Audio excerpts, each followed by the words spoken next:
Welcome to qnawire. Okay, so I see that you need help with this problem and you need me to use Excel to do this. So it says consider the home market value data provided as a population of homeowners on the street. Compute the mean, variance, and standard deviation for each of the variables using the spreadsheet and these formulas. Verify your calculations using appropriate Excel function. How to compute standard deviation in Excel.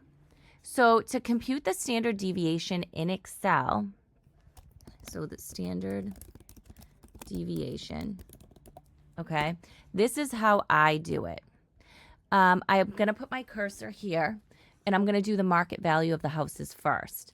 So I hit the drop down arrow where it says auto sum. Then I go to more functions.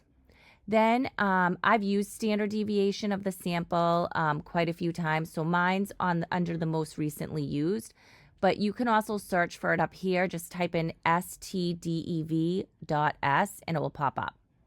So I'm going to click on it, and then I'm going to click insert function. It's going to insert itself up here in the bar. You have to put your cursor in between the two parentheses. Then you're going to highlight all of the data that you want, and then you're going to hit enter.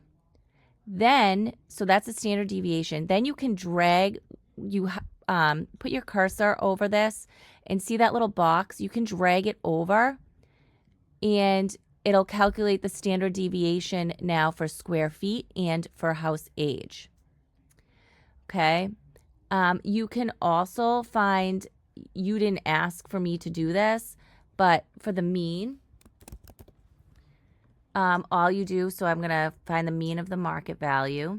So I'm going to hit the drop down arrow, and then I'm going to do average, but I need to make sure I'm just highlighting the market value numbers and not the standard deviation. Then you hit enter, and then I'm going to drag this over, and that's the mean. And then the variance.